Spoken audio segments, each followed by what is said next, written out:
Assalamualaikum warahmatullahi wabarakatuh. Sumayo ang kapayapaan, ang habag at biyaya ng Allah subhanahu wa ta'ala. Ang video po na ito ay pagtatalakay sa mga unang aralin, lalo-lalo sa mga bagong yakap sa Islam. Ang una po na dapat na nating malaman na yung bawat na gawain na meron dito sa Islam ay kailangan po ng kaalaman. Mauna po yung tinatag na pagsasaliksik ng kaalaman bago mo gawin ang isang tinatag na gawain. Okay. So, dito po tayo nauuna sa tinatawag na pagkilala sa ating dakilang lumikha, sa Allah subhanahu wa ta'ala, na ano ba ang una niyang ipinag-uutos sa atin bilang kanyang mga nilikha. Ang una po niyang inuutos sa atin na walang tinatag na ibang sambahin kundi siya lamang. Yung tinatag na La ilaha illallah, na walang Diyos na dapat sambahin maliban sa Allah. Na yun po ang tinatag na una nating sinasasaksihan o kaya pinanunumpaan. At yung pangalawa, na si Muhammad Rasulullah, na si Muhammad ay sugo ng Allah. So, nangahulugan na kapag sino man yung kanyang isinugo, ay narapat lamang na alamin natin kung ano ang itinuro ng isinugo na yun. Paano natin sundin kung ano ay pinag-utos ng Allah subhanahu wa ta'ala. So, ang kanyang ipinarating sa atin, yung sinugo niya, pinarating niya sa atin na sambahin natin ang Allah. Yung tinatawag na pagsamba na ito ay hindi lang yung tinatawag na pagdarasal. Yung pagsamba ay malawak na tinatawag na salita. Sa wikang Arabic, tinatawag na ibadah. Ibadah.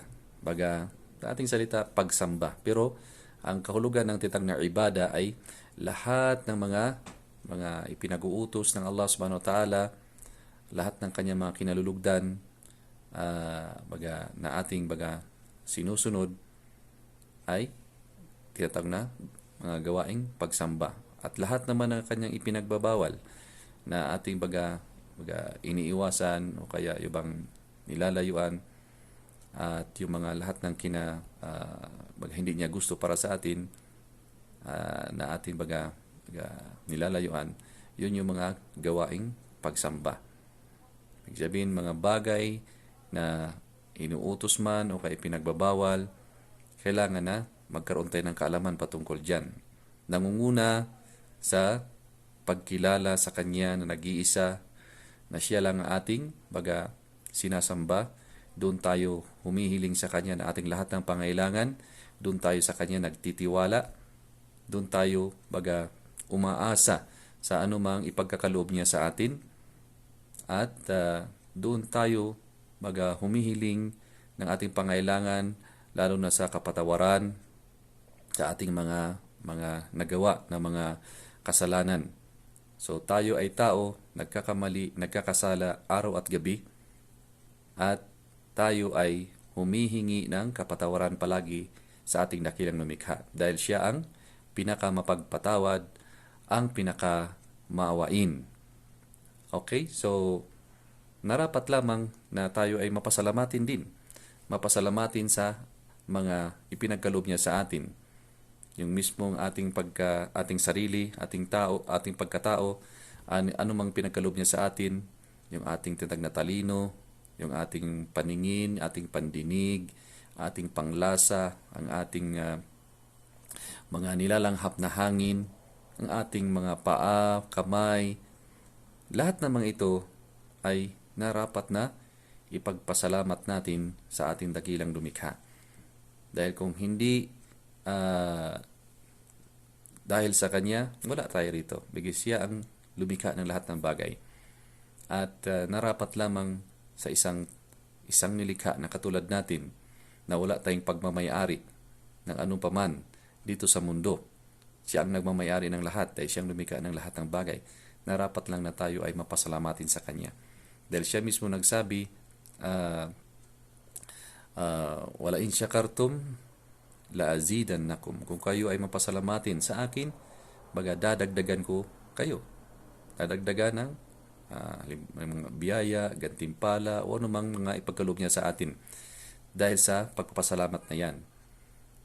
Tapos ang salungat naman noon, sabi doon na, wala in kafartum, inna adhabi la syadid. Kung kayo naman ay tumanggi na maniwala o kaya tumanggi na magpasalamat, inna adhabi la syadid.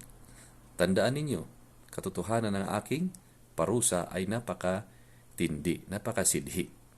Kaya naman, tayo ay narapat lamang na mapasalamatin sa Kanya. At isa sa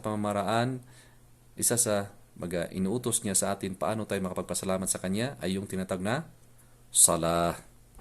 Yung tinatag na pagsagawa ng pagdarasal na naaayon sa Kanyang iniuutos sa Kanyang mga isinugong propeta. Hanggang sa pinakahuling propeta na isinugo niya si Propeta Muhammad sallallahu alaihi wasallam, sumakanya nawang kapayapaan, habag at biyaya ng Allah, na narapat nating sundin ang pamaraan na yan. Dahil yung pamaraan ng tinatag na pagdarasal na inuutos sa atin dakilang lumikha ay yung pamaraan ng pagdarasal na ng mga naunang mga propeta. So, isang pamaraan. May mga kilos na makikita natin sa pamaraan ng pagdarasal, yung pagtayo, pagyuko, balik sa pagtayo, pagpapatirapa, pag-upo, pagpapatirapa muli. So, ito yung mga kilos. May mga sinasabi dyan habang isinasagawa yung mga kilos na ganun, pagdakila, pagpupuri, pagpasalamat sa Allah, pagluwalhati. So, may mga binibigas dyan. Kaya yan ang ating pag-aralan sa kurso ng pag-aaral natin. Unti-unti nating malalaman ang mga pamaraan na yan hanggang sa tayo mismo kapag tinatong na nakabisado ay wag din nating sarilinin lang na yung hindi natin ibabahagi sa iba. So meron tayong mga malapit na mga pamilya sa atin, mga anak o kaya mga kamag-anak, mga magulang, kailangan nating turuan din sila. Kung ano ang natutunan din ng kabutihan, ituro din natin sa iba at ikaw ay makikinabang sa kabutihan sa sinong man sumunod sa iyo. So, ganyan ang Islam. Ang kabutihan ng Islam ay ibabahagi mo. Imu-multiply mo yung kabutihan na natutunan mo at ikaw ay makikinabang sa kabutihan sa sino man na sumunod sa iyo. Okay? So, yan po ang tinatag na kaalaman patungkol sa ating daking lumikha na huwag tayong magsawa dahil hindi naman siya nagsawa rin sa atin na pagkaloob ng mga biyaya. Okay? So, kahit man sa tinatag na mga panahon ng tinatag na taghirap o kaya ginhawa, huwag tayong magsawa na magpasalamat sa ating daking lumikha dahil lahat ng mga panahon na ganun, ginhawa man na hirap, lahat ay kabutihan yan para sa naniniwala sa Kanya. Dahil kung dumating pa namang pagsubok, yung hirap ng tinatag na mga ibinigay na mga pagsubok sa atin, yan ay kabutihan pa rin para sa atin na nagtitiis, nagtitimpi at humihingi sa Kanya ng tulong mula sa Kanya. At sa panahon naman ng ginhawa, sa anumang pinagkaloob sa atin ng biyaya, na tayo ay palaging nagpapasalamat sa Kanya at yan ay mabuti para sa atin na naniniwala sa Kanya. Okay? So, yung salita na yung titag na pangalan niya na Allah, so yun ang ating tatawagin. Tatawagin rin sa Kanyang titag na pangalan niya na sinasabi niya mismo sa Kanyang titag na kasulatan at sa Kanyang mga sinabi sa Kanyang mga isinugong propeta. Sinabi niya mismo sa Kanyang kasulatan, Innani ana Allah. Sabi niya katotohanan, sabi niya ako ang Allah. La ilaha illa ana. Walang ibang Diyos maliban sa akin. Fa'budni wa aqimis salata li dhikri. Kaya sambahin niyo ako at mag-alay ng palagiang pagdarasal bilang pag-alaala sa akin. Mag-alay ng palagiang salah, yung pagdarasal na tinuro niya. So, ito po yung sala na ating aaralin sa sa kurso nating pag-aaral. Para maalala natin siya palagi, mapasalamatan siya palagi, maluwalhati, madakila. Okay? So, ang pag-aaral ay obligado, hindi siya optional. Dahil kung ano ang natutunan mo sa pag-aaral mo, yun din ang isa sa buhay mo. Kung wala kang natutunan, wala ka rin maisa sa buhay. Okay? So, yan po kaganda ang katuruan ng Islam. So, sa salita na sa pangalan niya na Allah, ipinakilala niya ang kanyang sarili. Mababasa po yan sa ika-112 na chapter. May 114 na chapter sa Quran. Sa ika-112 na chapter, doon nabanggit ang sura o kaya kabanata na sinasabi, Bismillahirrahmanirrahim. Sa ngalan ng Allah, ang pinaka mahabagin, ang pinaka maawain o papagmahal.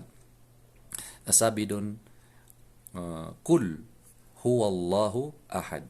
Kul, ibig sabihin mo, ipahayag mo, huwallahu, siya si Allah, ahad, ang tinatag na one and only, nag-iisa, at wala ng kasunod. Kul huwallahu ahad.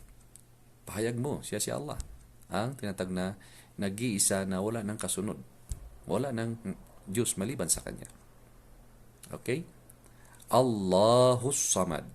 Allahus Samad, siya yung tinatag na Allah na kung saan walang pangangailangan. Siya ang may-ari ng lahat, walang pangangailangan. So, siya ang nagmamay-ari ng lahat ng bagay, siya ang walang pangangailangan ng ano paman. Siya ang nag-iisa na may kakayahan sa lahat ng bagay. Allahus Samad. Lam yalid wa lam yulad. So, hindi siya nagkaanak at hindi siya ipinanganak. Kailanman ang nag-iisang Diyos na natiling nag-iisa at wala ng Diyos maliban sa Kanya, hindi siya dumadami sa pamamagitan ng panganganak. So, lam yalid wa lam yulad. Hindi siya nagkaanak at hindi siya yung ipinanganak. So, wala rin siyang tinatag na magulang. So, walang tinatag na yung lineage o kaya yung mga pinagmulan ba.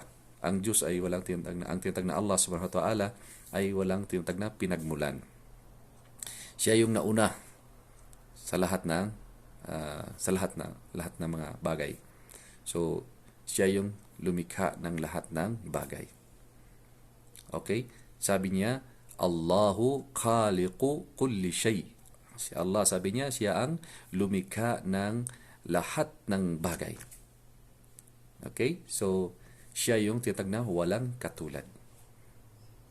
Hindi siya katulad natin na manilikha, may pangailangan, at mayroong tinatag na kahinaan. So, siya ang pinakamalakas at walang tinatag na anumang kahinaan na meron sa Kanya. Siya ang pinakamakapangyarihan, pinakamalakas, at pinakadakila. So sabi niya, lam yalid wa lam yulad, hindi siya ipinanganak at hindi siya nagkaanak. At walam yakul lahu kufuwan ahad. At sa Kanya ay walang makakahalintulad. Sa Kanya ay walang makakahalintulad. Wala siyang kaparihas. Siya yung unique, nag-iisa sa Kanyang tinatag na mga katangian, sa Kanyang pagka-Diyos. At wala siyang anumang katulad. Walam yakul lahu kufuwan ahad. Okay? So, yan ang nag-iisang Diyos, nag-iisang Allah subhanahu wa ta'ala na wala siyang katulad ng ano paman. Sabi pa niya sa isang talata, Laysa kamithlihi shay wa huwa as-sami'ul basir. Sa Kanya, wala siyang kahalintulad ano pa mang mga bagay.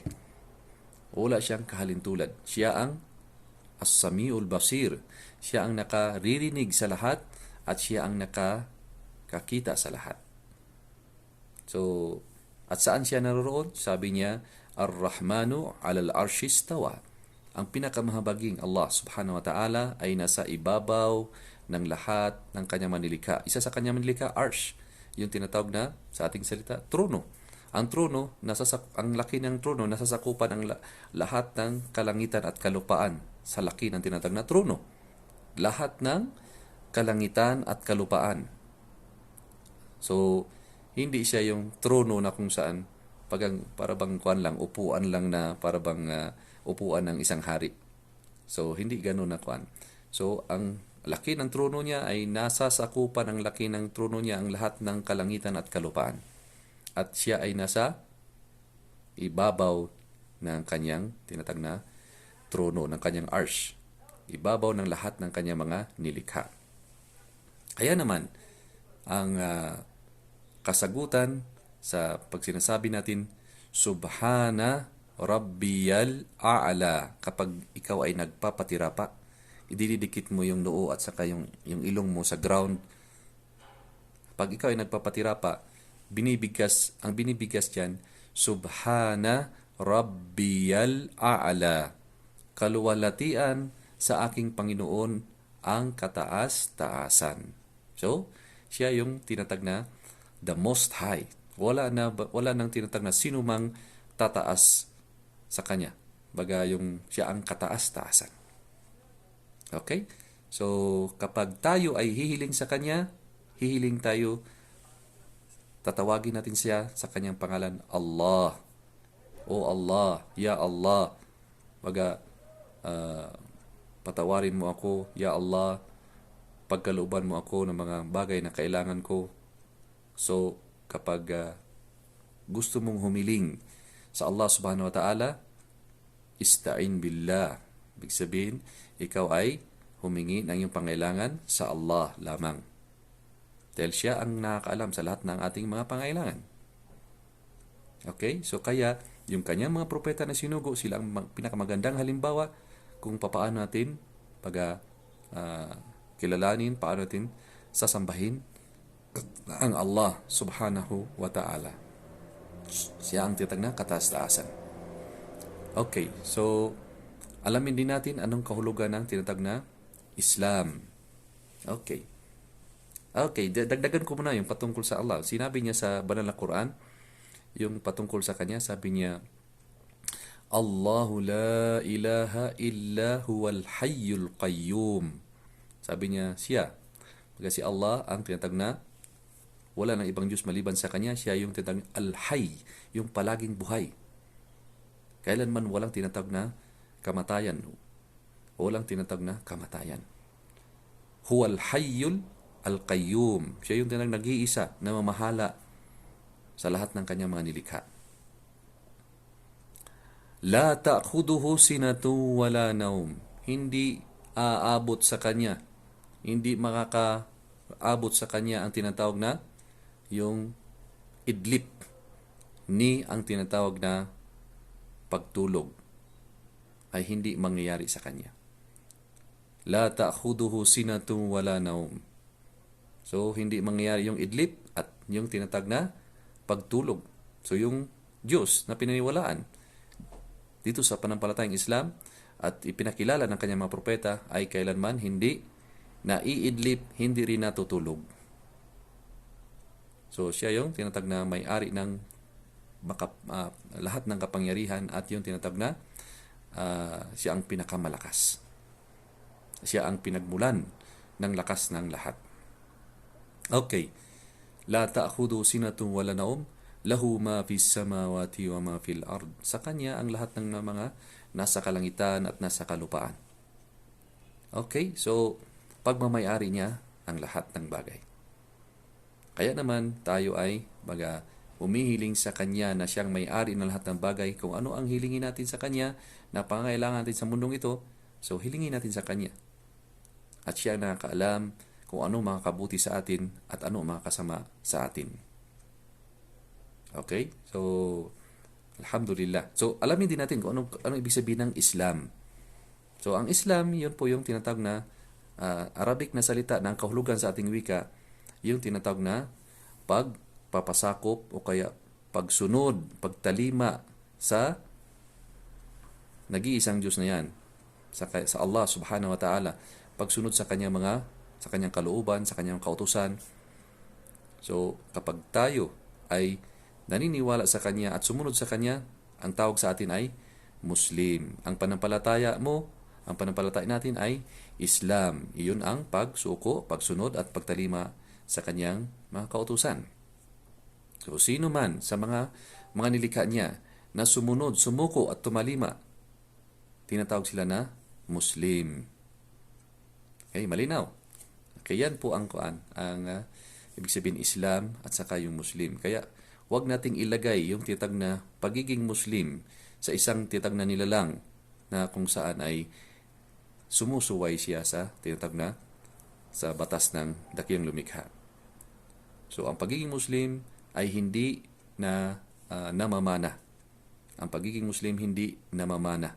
Na kung saan, halimbawa, ang tatay mo Muslim, ay automatic na Muslim ka, samantalang iba yung paniniwala mo. So, hindi namamana ito. So, kung ikaw ay naniwala sa Allah at sumunod sa Kanya, so, kabilang ka sa Kanya, matatawag na Muslim. Okay? Arabic na katawagan na sa mga nilalang na sumunod, sumuko at tumalima sa Kanyang mga kautusan. Yan ang tamang sinatag na katawagan sa kanila. Dahil mismo ang Allah nagtawag sa Kanyang mga lingkod, sa mga sumusunod sa Kanya, tinatawag niya na Muslim. Sabi niya sa Banal na Quran, huwa sammakumul muslimuna min qabl. Siya ang nagtawag sa atin na mga Muslim bago pa man ipinahayag yung huling kapahayagan yung Quran at sa tinatawag na pagkapahayag ng Quran. Ipinapaalala ng Allah subhanahu wa ta'ala sa atin na ang tawag niya sa kanya mga nilikha na sumusunod, sumusuko at tumatalima sa kanya ay tinatawag niya na Muslim. Okay? So kahit ano ang nationality mo, mapa-Amerikano ka man, mapa-Arabo, mapa-Pilipino, ano mang pinagmulan mo na tribo. So kung marunong kang kumilala sa iyong tagapaglikha at marunong kang sumunod sa kanya mga pinag-utos, so ikaw ay tinatawag niya na Muslim. Okay? So, alhamdulillah. So, yan ang katuruan ng panampalatayang Islam hinggil sa pagiging tinatawag na Muslim o kaya ang panampalataya mo ay Islam. Kaya kapag tatanungin tayo sa libingan natin, yung libingan ng tatlong katanungan, Man Rabbuk, sino yung Panginoon mo? Sino yung Rabb? Sino yung Panginoon mo? Ang sabihin natin, Rabbi Allah. Ang aking Rabb, ang aking tinatawag na Panginoon ay si Allah. Pangalawa, ma dinuk. Anong din? Yung ano yung tinatag na panampalataya? Yung relihiyon, yung tinatag na way of life mo. Yung tinatag na panampalataya na pinaniwalaan mo dito sa mundo. So, ang panampalataya natin, sabihin natin, dini al-Islam. Ang aking din, ang aking relihiyon, aking panampalataya ay Islam.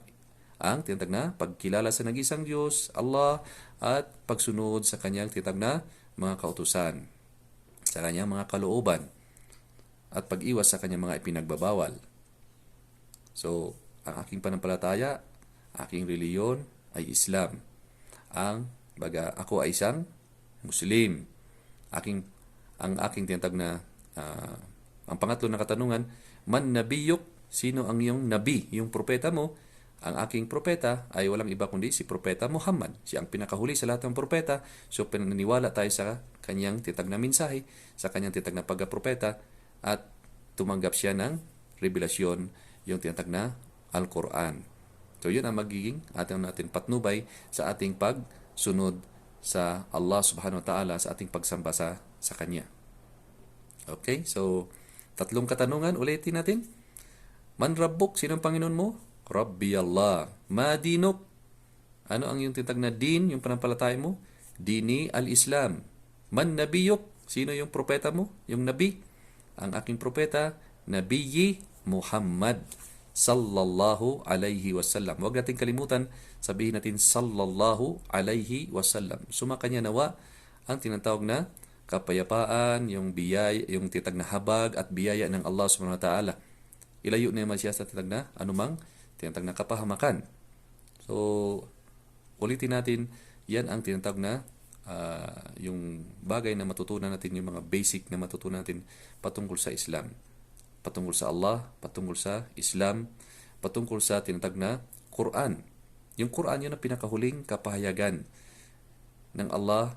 Kapahayagan, ibig sabihin yung aklat ng kapahayagan. Yung revelasyon ba na tinanggap ng huling propeta na si Propeta Muhammad sallallahu alaihi wasallam.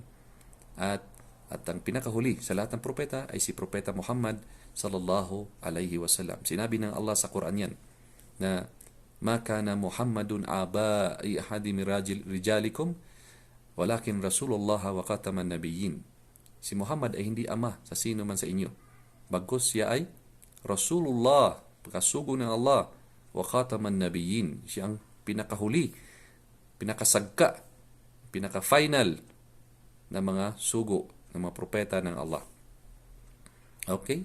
So, alamin po natin ang katuruan nating panampalataya upang sa ganun, kapag mayroong magtanong sa atin, ay pwede natin silang maturuan.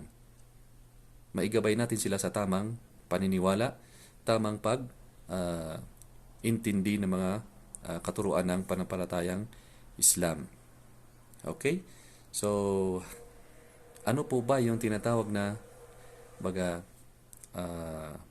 limang pangunahing haligi ng Islam? Limang pangunahing haligi. Ibig sabihin ng haligi, ibig sabihin pundasyon po yan na mga gawain na dapat isasagawa ng isang Muslim. Nangunguna dyan ay yung tinatag na ash-shahadatain. Yung ash-shahadatain, ibig sabihin ang dalawang panunumpa. Ang dalawang panunumpa nito ay manunumpa tayo na walang ibang Diyos na dapat sambahin maliban sa Allah at na si Muhammad abduhu wa rasuluh, na si Muhammad ay kanyang lingkod at sugo, yung propeta na kanyang isinugo. So, yun po yung shahadatain. Ito po yung tinatawag na susi sa tinatawag na pagpasok ng tinatawag na paraiso, ng Al-Jannah. Susi na ikaw ay maniwala, na ikaw ay sasaksi, na walang ibang Diyos na dapat sambahin maliban sa Allah, at na si Muhammad ang kanyang huling propeta at sugo. Okay, so yan po ang tinatawag na ash-shahadatain. Unang pangunahing tinatawag na haligi ng tinatawag na Islam. Yung ating pagsuko, pagsunod at pagtalima sa Allah subhanahu wa ta'ala. Pangalawa ay yung tinatawag na as-salah. Yung tinatawag na pagsasagawa natin ng tinatawag na inuutos ng Allah na salah. Wa tuqim as-salah, na isasagawa yung salah, yung 5 beses na obligadong salah. Ito po yung tinatawag na pangalawa na dapat malaman natin bilang bagong mga nag-aaral sa panampalatayang Islam. Yung 5 obligadong salah. Ito po yung oras na tinatawag na madaling araw. Ito yung bagong sumikat yung araw, yung tinatawag na pagbubukang liwayway. Bago sumikat yung araw, dapat may isagawa yung tinatawag na salah diyan sa oras na yan. Pangalawa, yung oras ng tinatawag na tanghali. Oras ng tanghali. Tinatawag ito na itong sa madaling araw, Fajr prayer. Itong Fajr prayer, ito yung unang tinatawag na salah. Dhuhr prayer, ito yung tanghali. Dhuhr prayer. Okay? So, tanghali po ito. Pangatlo, itong tinatawag na Asr prayer. Asr prayer, ito yung sa hapon. Oras ng sala sa hapon. Okay? Tapos pang-apat, yung Maghrib prayer. Itong sala na isinasagawa sa oras na paglubog ng araw. Okay? Yung panglima, Isha prayer. Isha prayer, ito yung tinatawag na dasal na isinasagawa sa oras ng gabi. Mga isang oras mula dun sa oras ng paglubog ng araw. Mga isang oras, kalahati, gano'n. Okay? So, yun po yung 5 obligadong sala. At dito sa sala na ipinag-utos ng Allah, ikaw ay magkakamit ng gantimpala, biyaya mula sa Allah subhanahu wa ta'ala. Kung sa sweldo pa yan, 5 beses ka siswelduhan. 5 beses ka tatanggap ng tinatawag na gantimpala o kabutihan o biyaya mula sa iyong Panginoon, mula sa Allah subhanahu wa ta'ala. So, kung itatanong naman natin sa tinatawag na isa sa mga mga nagtatanong sa propeta, bakit sabi niya 5 beses na pagdarasal? So sagot ng propeta sa taong nagtanong sa kanya, sabi niya, halimbawa, meron kang tinatag na merong ilog sa tapat ng pintuan ng iyong bahay. At sa ilog na yon, 5 beses ka maligo. Anong mangyari sa dumi sa iyong katawan? So sabi ng tao, talagang ito ay malilinis at matatanggal. Malilinis talaga yung katawan. So sabi ng propeta, ganyan din ang tinatag na kalintulad ng 5 beses na pagdarasal. Buburahin ng Allah yung mga nagawa mong kasalanan. Papatawarin niya. So, ang pagdarasal ay napakabiyaya na gawain na ipinag-utos sa atin ng Allah subhanahu wa ta'ala. Tayo yung may pangangailangan, di po ba? Ng kapatawaran, ng tinatawag na lahat nating mga pangangailangan sa mundong ito. So, tayo yung mga pangangailangan. Kaya tayo ang nagsasagawa ng salah. Kaya yung mga propeta niya, sila ay nagsasagawa ng kanilang salah. Nandun yung kanilang pagsasagawa ng pagtayo, pagyuko, pagpapatirapa, na kung saan nakasaad, nakatala sa mga kasulatan. Yun ang kanilang mga ginagawa. Hindi yung kumakanta o di kaya yung mga ginagawa nila na iba na mga gawain na pagdarasal maliban sa pagdarasal na tinuro ng mga propeta. So, yun po yung tinatawag na pagbabago sa tinatawag na katuruan. At bawat pagbabago, ito ay papunta sa kaligawan. So, walang sino man sa atin ang may karapatan na baguhin kung ano ang itinuro ng kanyang mga isinugong propeta. Dahil hindi na tayo hihigit pa sa kanila sa kabutihan dahil sila yung isinugo, sapat na ipinarating nila kung papaano natin isasagawa yung pagsunod natin, pagsamba natin sa Allah subhanahu wa ta'ala. Okay. So, ang pagdarasal na yan ay talagang obligado. Hindi yan optional.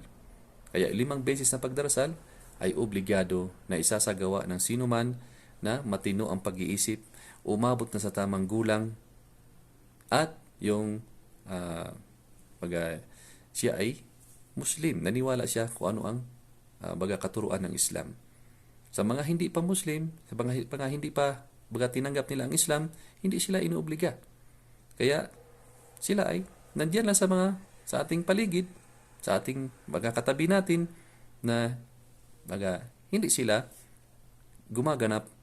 gumagawa ng tinatawag na salah. Ang kanilang natutunan na pamaraan ng pagdarasal naayon sa kanilang sariling paraan. Pero ang paraan ating ginagawa ay paraan nagmula sa ating dakilang lumikha. Mula sa Allah subhanahu wa ta'ala. Kaya ginagantimpalaan niya yung mga tao na ginagawa nila kung ano ang kanyang pinag-uutos. Yung mga inuutos niya sa atin. Okay, so alhamdulillah, yan ang pangalawa, yung sala. Ang tinatag na mga 5 haligi pangunahing haligi ng Islam. Ang pangatlo doon ay, anong pangatlo? Ay yung tinatawag na pagbibigay ng zakah. Ang zakah ay tinatawag na mula sa tinatawag na kayamanan na pinagkaloob sa atin ng Allah. So, ito po ay tinatawag na taunan. Hindi araw-araw, hindi buwan-buwan, kundi taunan. Kung umabot ang iyong tinatawag na kayamanan sa halaga na tinatawag na yung nisab, halaga na mga 85 grams of gold, yung ganun na halaga, o pag umabot yung kayamanan mo doon, o kaya pataas pa, bawasan mo ng 2.5%, 2.5% ibigay mo sa mga mahihirap. So, ang nakikinabang sa tinatawag na zakah, itong zakah, obligadong kawang gawa. Ibigay mo ang 2.5% sa mga mahihirap. So, ikaw ang maghahanap, ikaw ang tinatawag na nakakaalam kung sino ang talagang nabibigyan ng iyong tinatawag na zakah. So, okay, taunan po yun. Kailang umabot ng 1 taon.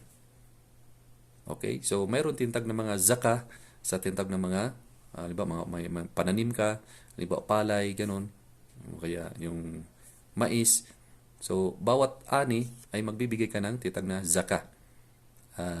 Depende kung ikaw ay gumagamit halimbawa ng patubig o walang patubig, ibang ano doon. Ibig sabihin, kung hindi ka gumagamit ng tinatawag na patubig, so ikaw ay mayroong tinatawag na ibibigay na zaka doon sa pamaraan ng tinatawag na pagbibigay ng tinatawag na zaka. Sa bawat ani po yun. Okay, so mayroong aklat niyan patungkol sa tinatawag na pagbibigay ng zaka sa mga pananim o di kaya yung katulad ng halimbawa kung ikaw ay may mga hayupan, ganyan, pag umabot halimbawa ng 40 na piraso, 40 na halimbawa mga tupa, ganun, bawasan mo ng isang tupa, ibigay mo sa mga mahirap. So napakagandang kuan baga. Palaging nakikinabang yung mga mahirap, yung mga dukha, yung mga kapuspalad. Sila yung makikinabang sa obligadong zaka na ibibigay ng mga mayayaman. Okay? So, yan ang pangatlo na haligi ng ating panampalatayang Islam. Pang-apat, yung tinatag na as-siyam, yung as-sawmu Ramadan, yung pag-aayuno natin sa tinatag na pagdating yung buwan ng Ramadan. Ikasiyam po yan na buwan sa Islamikong kalendaryo. So, buwan ng Ramadan, nag-aayuno ang mga Muslim, ang mga naniwala sa Allah subhanahu wa ta'ala. At nangunguna dyan noon ang kanyang mga propeta na isinugo, ang pag-aayuno sa buwan ng Ramadan. Dahil dyan po sa buwan na yan ay dyan ipinahayag yung kanyang mga kasulatan, yung kanyang mga revelasyon sa buwan ng Ramadan. Kaya mabiyayang buwan na dyan ibinaba ang kanyang mga kasulatan bilang patnubay sa mga tao. Kaya yan ang nagiging batayan ng mga tao sa lalo na sa panahon natin, yung tinatawag na Quran. At yung mga naunang patnubay, yun ang kanilang tinatawag na batayan din sa kanilang pagsunod sa Allah subhanahu wa ta'ala. Okay? Maraming mga kasulatan na nauna pa bago pa yung Quran. Sa panahon ni Propeta Ibrahim, kilala natin Prophet Abraham. So, peace be upon him.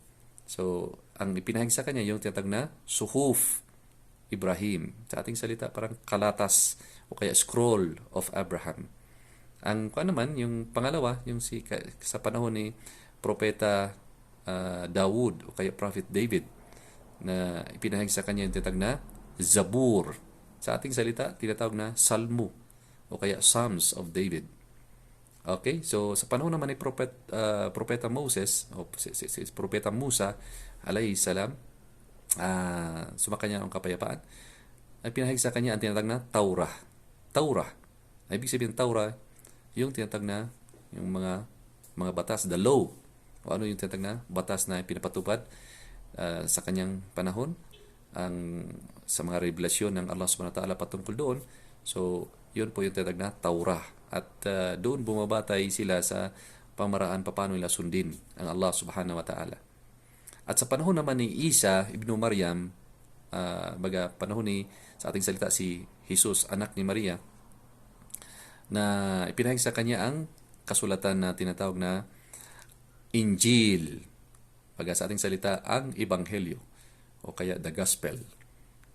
So, yun ang kanilang binabatayan sa pagsunod nila sa Allah subhanahu wa ta'ala, kung anong kanyang pinag-utos. So, yun ang kanilang ibinabatay nila doon, yung kanilang pagsunod, pagsamba sa Allah subhanahu wa ta'ala.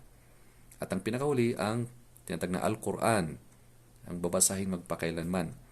Yung tinatag na dhikr, yung paalala sa mga nakalipas, paalala sa mga nakalipas na katuruan ng mga propeta, paalala sa atin patungkol sa ating tagapaglikha, paalala patungkol sa kanyang mga batas. So, dhikr, isang paalala o kaya babasahin magpakailanman. So, yan ang pinakahuli sa lahat ng mga kasulatan na ipinahayag ng Allah subhanahu wa ta'ala sa buwan ng Ramadan. Kaya nga, inuutos niya sino man ang sabi niya, Shahrul Ramadan alladhi unzila fihi al-Quran. Sa buwan ng Ramadan, ibinaba itong Quran, hudan linnas. Ito ay patnubay para sa sangkatauhan. Sino man, sabi niya, faman shahida minkum ash-shahra falyasum. Sino man ang makakita sa inyo ng pagpasok ng buwan ng Ramadan na yan, sa ikasiyam na buwan na yan. Sino man makakita sa inyo sa pagpasok ng na buwan ng Ramadan. Ang isang palatandaan dyan, moon sighting, yung tinatag na pag nakita na yung bagong buwan sa ika-last na araw sa ikawalong buwan na yan. So pag nakita na yon, yung bagong buwan na yon, ibig sabihin pumasok na yung tinatag na buwan ng Ramadan. At kinabukasan nun, mag-umpisa na ng unang araw ng pag-ayuno sa buwan ng Ramadan. Hanggang sa either 29 or 30 days siya. So, dito po, napakaraming kabutihan. Mabiyayang buwan, nag-ayuno nga pero mayroon tinatawag na mga gawain na dapat nating gawin sa tinatawag na pag-aayuno. At dito, ma-improve natin yung ating mga disiplina sa sarili, sa pagkain, sa pakikitungo sa ating kapwa. Sa panahon ng tinatawag na pag-ayuno ay nadidevelop yung tinatawag na kabutihang loob at saka yung pagtulong sa kapwa. So, yun po yung tinatawag na pang-apat na haligi ng Islam, ang tinatawag na as-siyam o di kaya as-sawm. As-sawm sa tinatawag na Ramadan. Okay? Panglima ay yung al-hajj. Al-hajj, yung tinatawag na pag-hajj o yung pilgrimage. Paglalakbay doon sa banal na lugar na kung saan matatagpuan yan sa Makkah. Sa tinatawag na Baitullah.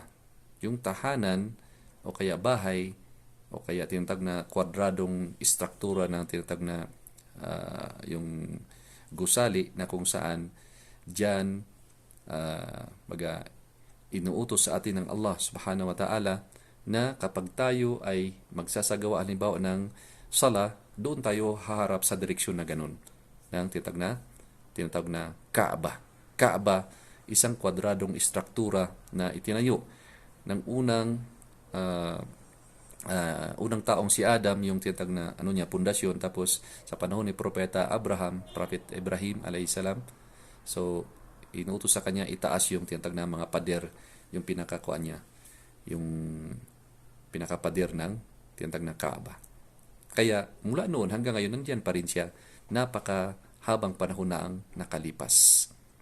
Okay, so yun po yung tinatawag na hinaharapan ng lahat ng mga Muslim kapag sila ay nagsasagawa ng pagdarasal. So yan ay sagradong masjid, puno ng biyaya, puno ng tinatawag na patnubay para sa sangkatauhan. At diyan matatagpuan natin na napakaraming mga palatandaan sa sino man naniwala sa Allah subhanahu wa ta'ala. Okay, so yan po yung tinatawag na mga 5 haligi ng Islam, na mga ibang mga pangunahin na gawain ng isang Muslim. Ash-shahadatain, yung 2 panunumpa, at yun yung isang tinatawag na pangalawa, yung pagsagawa ng 5 obligadong sala, ang pagbibigay ng obligadong kawang gawa, yung zakah, at saka aayuno pag dumating ang buwan ng Ramadan, at sa gawa ng Hajj 1 beses sa tanang buhay. Inobliga tayo ng Allah subhanahu wa ta'ala 1 beses, isasagawa ito sa buong buhay mo. 1 beses lang po. Kung meron kang tinatawag na kakayahan, financially, kailangan mong gumamit ng tinatawag na yung financial, paglalakbay papunta dito sa lugar ng tinatawag na Makkah, at saka siyempre ikaw ay Muslim, at saka ang iyong tinatawag na kalusugan ay talagang maayos. Hindi yung maglalakbay ka na may sakit ka. So physically fit, mentally fit, financially fit. So yun po yung kailangan ay sasagawa mo ito, yung tinatawag na yung Hajj, kung meron kang kakayahan. Pero kung wala pang tinatawag na kakayahan sa mga panahon na wala ka pang kakayahan, ay hindi ka pa obligado sa panahon na yon. Pero kapag ikaw ay pagkakalooban na ng Allah ng tinatawag na biyaya na kung saan magagampanan mo na ito, so isasagawa mo yan isang beses sa tanang buhay mo. So, ano po, yun po yung tinatag na limang haligi ng Islam. Okay? So, isa pa, meron pa tayong tatalakayin. Ito po yung tinatag na anim na haligi ng paniniwala. Itong anim na haligi ng paniniwala ay nangunguna po dyan ang maniwala sa Allah na siya lang nag-iisa na nagtataglay ng mga magandang pangalan at katangian, na siya lang nag-iisa na karapat-dapat sambahin, na siya lang nag-iisa na siyang lumikha ng lahat ng bagay. Okay? So, yan po yung tinatag na paniniwala sa kanyang tinatag na kaisahan, na siya lang nag-iisa sa mga na siya ang lumikha ang lahat ng bagay, na siya ang dapat sambahin, na siya ang nag-iisa na nagtataglay ng magandang pangalan at katangian. Okay, so yan ang una, maniwala sa kaisahan ng Allah. Pangalawa, ang tinatag na maniwala sa kanyang mga anghel. So ang Allah ay lumikha ng mga anghel, hindi upang sambahin natin, kundi tayo ay maniniwala na siya ay lumikha ng mga anghel na yun ay sumusunod sa kanyang iniutos sa kanila. At hindi sila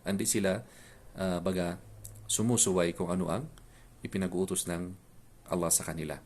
Sila ay sumusunod lang. So, merong mga anghel na katalaga sa ating kanan, kaliwa, nagtatala, sinusulat nila kung ano yung mga ginagawa natin na mabuti o kaya masama. So, inilista nila yan. Yung talaan na yan ay talagang saksi sa atin sa araw ng paghukom kung ano mga nagawa natin sa mundong ito. Okay, naway patawarin tayo ng Allah sa mga nagawa natin na mga kamalian o kaya pagkakasala sa mundong ito, at naway tanggapin niya tayo sa kanyang paraiso. Okay, yun yung tinatag na pangalawa, maniwala sa kanyang mga anghel. May mga anghel din na tawag nito, yung bang naka-in charge sa ng tinatag na ulan. May mga anghel na nakabantay sa gate sa pintuan ng paraiso at saka pintuan ng impyerno. May mga anghel na kanilang pinapasan ang tinatawag na trono, o di kaya yung may mga anghel na mula nung nilikha sila ay nagpapatira pa lamang, at meron ding anghel na nakatalaga sa tinatawag na pag-ihip ng tinatawag na yung sur.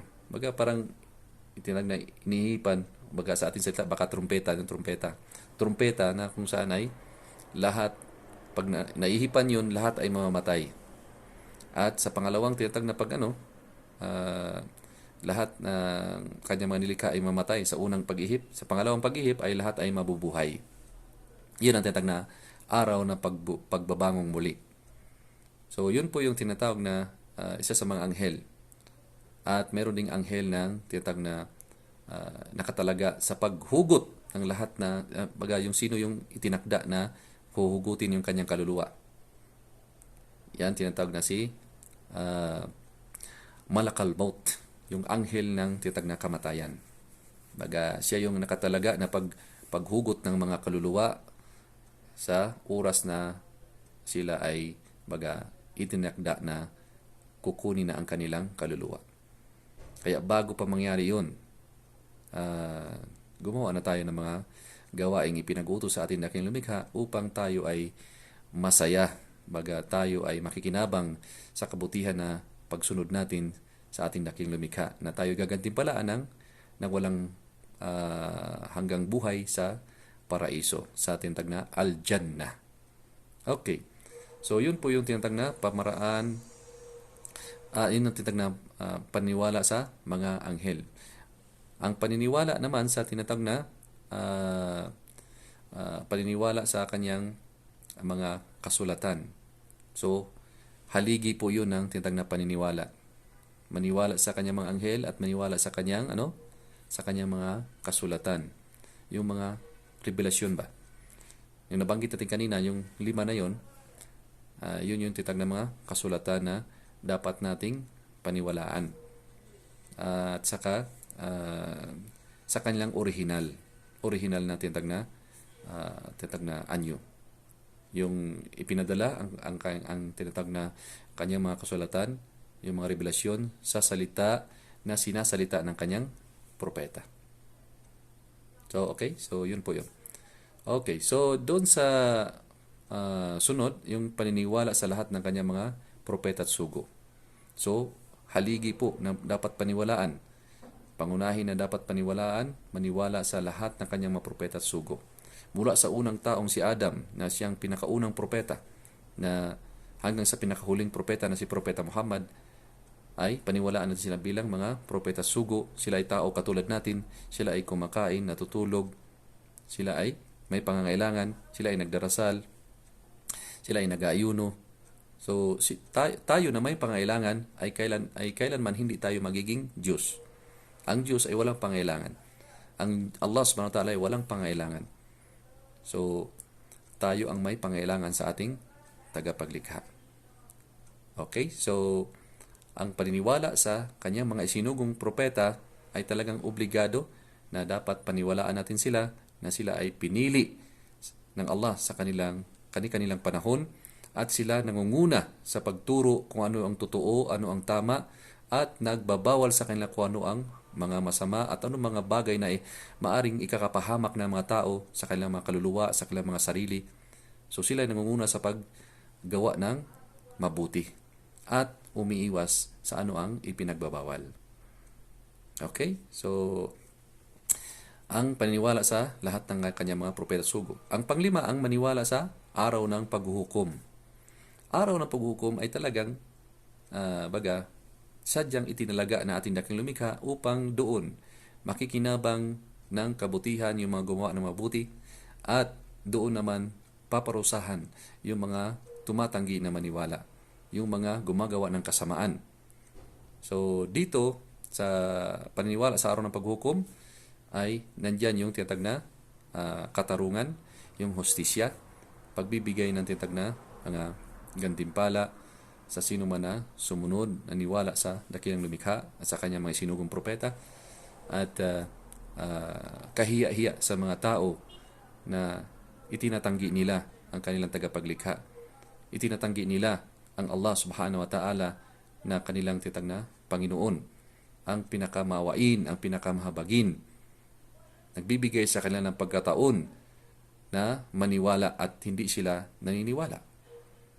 So, sa pagkataon na binigay sa kanila, na may iba, umabot pa ng 60 years old, yung 50 years old, umabot pa ng mahabang tinatag na mga panahon dito sa mundo, pero sinayang lang nila yung panahon nila na hindi sila naniniwala. Tinatanggi pa nila. Subhanallah. Kaluhaltian sa Allah Subhanahu wa Ta'ala. Naway, sino man ang nakapanood, halimbawa ng nito, na ganitong video, ay naway patubayan sila ng Allah at panumbalik sila sa pagsamba sa Allah Subhanahu wa Ta'ala na siyang sinamba ng lahat-lahat ng mga propeta na isinugo niya. Okay, so doon sa tinatag na panghuli na pinakaanim na dapat paniwalaan, ang maniwala sa tinatag na qadar, yung bagay na mga itinakda ng Allah Subhanahu wa Ta'ala. Bago pa man tayo nilagay sa mundong ito, so itinakda niya, ipinasulat niya sa kanyang nilikha na panulat ang lahat na mangyari mula umpisa hanggang sa pinakahuli. So, mga bagay na tinakda na siya lamang ang nakakaalam kung ano ang mga mangyayari. Okay? So, mayroon tinatag na mga tinakda na mga batas na pinapatupad niya o kaya inuutos niya o kaya mga bagay na ipinagbabawal niya. So lahat yan mga bagay kabilang sa mga bagay na itinakda. O yung mga darating pa na hindi natin alam na itinakda niya na mangyari, so dapat paniwalaan yun at walang tinatawag na anumang yung tinatag na paninisi sa ating tinatag na mga sarili at sa Diyos na may likha sa atin. Wala tayong tinatag na ilalagay na paninisi sa anumang tinatag na mangyayari. Unang tingnan ating mga sarili. una nating balikan na tanungin ang ating mga sarili. Kaya ang ating sarili ang ating sisisihin kung ano ang tinatawag na mangyayari na epekto ng ating tintang na ginawa sa mundong ito at mayroon tinatawag na yung kabayaran sa mga ginawa natin. So, ang ating sarili ating unang sisisihin. Okay? So, tayo ay binigyan ng tinatag na patnubay upang ito ay ating sundin. Upang ating tinatag na layuan ang kanyang mga pinagbabawal. Pero dahil nga sa pagsunod na tinatawag na bulong ni Satanas o kaya pagsunod ng tao sa bulong ng Satanas o di kaya pagsunod ng kanyang tinatag na desire. So, yun ang nangyari na nahuhulog ang tao sa pagkakasala. Subalit, tandaan natin, bukas ang pinto ng pagsisisi. Habang nabubuhay tayo, habang hindi pa tayo binawi ang ating buhay, bukas ang pintuan ng pagsisisi. Magbalik loob. Okay? So, alhamdulillah, pasalamat tayo sa Allah subhanahu wa ta'ala na yung mga bagay na natatalakay natin dito, yung kapakipakinabang. Ano man ang gusto nyong itanong, inshallah, ano lang kayo sa comment section, ano lang kayo ng mga katanungan nyo dyan, at naway pagkaloob sa atin ng Allah ang gantimpala, biyaya sa oras na tayo ay sama-sama sa paksa na ating tinatalakay ngayon. So, sa muli, sa ating mga sunod na mga aralin, umaasa tayo na tayo ay magkakasama-sama pa rin sa sunod nating mga aralin. Assalamualaikum warahmatullahi wabarakatuh. Sa inyo ang kapayapaan.